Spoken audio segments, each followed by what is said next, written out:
আসসালামু আলাইকুম। আমি ডাক্তার মোহাম্মদ আলী ফয়সাল।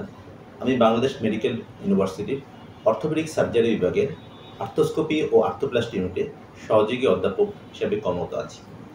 আজ আমি আপনাদের সামনে আমার এক রোগী, ওর নাম আজিম, বয়স 21 বছর।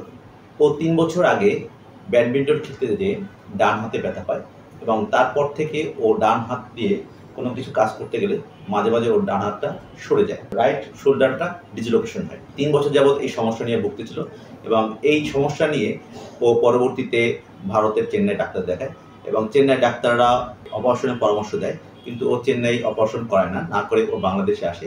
পরে বাংলাদেশে অনেক ডাক্তারকেও দেখায়, এই সমস্যার সমাধান না হয়। ও পরবর্তীতে আমার কাছে ফেব্রুয়ারি মাসে আসে, ওর এই ডান হাতের জয়েন্ট সরে যায় এই সমস্যা নিয়ে। পরবর্তীতে আমি দেখি ওর ডান হাতের এমআরআই আর এক্সরে আরও আমার ক্লিনিক্যালি কিছু পরীক্ষা করে দেখি ওর ডান হাতের জয়েন্টটা রিকারেন্ট শোল্ডার ডিসলোকেশন হয়, অর্থাৎ মাঝে মাঝে ওর ডান হাতের শোল্ডার জয়েন্টটা সরে যায়। তো ওকে আমি সব কিছু বুঝিয়ে বলার পরে ওকে আমি বলি যে তোমার এই সমস্যার সমাধান অপারেশন না করে শুধুমাত্র ওষুধ খেয়ে এই সমস্যার সমাধান হবে না। ওকে আমি সব বুঝিয়ে বলি এই অপারেশনটা দুইভাবে করতে পারে, একটা হচ্ছে কেটে অথবা না কেটে আর্থ্রোস্কোপির মাধ্যমে ছিদ্র করে করতে পারে। না কেটে ছিদ্র করে অপারেশন করা অর্থাৎ আর্থ্রোস্কোপির মধ্যে অপারেশন করা এবং কেটে অপারেশন করার মাঝখানে যে ডিফারেন্স অর্থাৎ দুইটার মধ্যে যে পার্থক্য সেটা বুঝিয়ে বলার পরে বুঝতে পারে যে না কেটে আর্থ্রোস্কোপির মাধ্যমে অপারেশন করলে সেটার বেনিফিট সবচেয়ে বেশি। অর্থাৎ এই না কেটে আর্থ্রোস্কোপি অপারেশন করলে পরবর্তী দেখা যায় এই রুগী আগে যে কাজ করতো অপারেশনের পরও ঠিক সেই রকমই কাজ করতে পারে, অর্থাৎ কোনো রকম মুভমেন্ট রেস্ট্রিকশন হয় না। আর কেটে করলে দেখা যায় যে রুগীর অনেক রক্তপাত হয় এবং অনেক দিন হসপিটালে থাকতে হয়। কেটে অপারেশন করা হয়, রুগীর সম্পূর্ণ মুভমেন্টটা অপারেশনের পরে পাওয়া যায় না। ও আমার কাছে বলে যে না কেটে ছিদ্র করে আর্থ্রোস্কোপির মাধ্যমে আমি আপনার কাছে অপারেশনটা করতে চাই।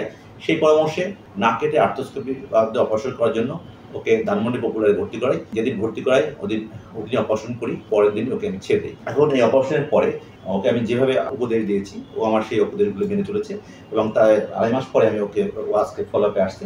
দেখা যাচ্ছে যে 2.5 মাসের মধ্যে রুগী যতটুকু ইমপ্রুভ করা দরকার ও ঠিক ততটুকু ইমপ্রুভ করেছে। আপনারা ওকে দেখেন, একটু দেখাও তো তোমার হাতের অবস্থা কি। ও পুরো হাত উঠাইতে পারে, আবার পাশে নাও, পিছু নাও, আবার পাশে নাও।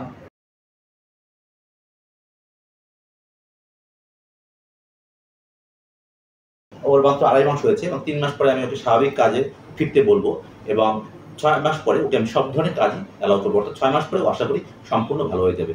এখন আপনারা আজিমের কাছে শুনেন ওর কি সমস্যা হয়েছিল এবং সমস্যার পরে এবং কীভাবে এই সমস্যাটা হয়েছিল এবং পরবর্তীতে সমস্যার পরে ও কোথায় কোথায় গিয়েছিল এবং পরবর্তীতে ও আমাদের কাছে আসছে এবং আসার পরে এখন ও কেমন আছে। আসসালামু আলাইকুম, আমি পাবনা থেকে আসছি স্যারের কাছে।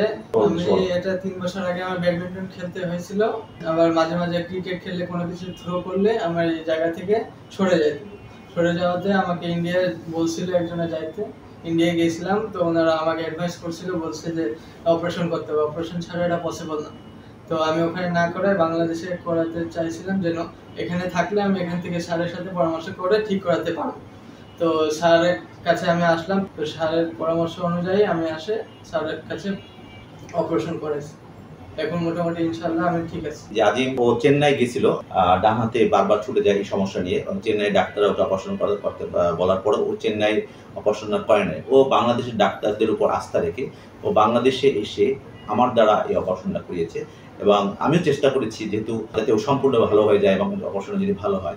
আপনাদের কারো যদি শোল্ডার জয়েন্ট অথবা নি জয়েন্ট অথবা হিপ জয়েন্ট অথবা অর্থোপেডিক্সের যে কোনো সমস্যা হয় আপনারা আমার সাথে যোগাযোগ করতে পারেন। আমি বাংলাদেশ মেডিকেল ইউনিভার্সিটিতে সকালে বসি, এর বাইরে আমি বিকালবেলা ধানমন্ডি পপুলার ভবন 6 402 নম্বর রুমে বসি। ধন্যবাদ সবাইকে এতক্ষণ আমাদের সাথে থাকার জন্য।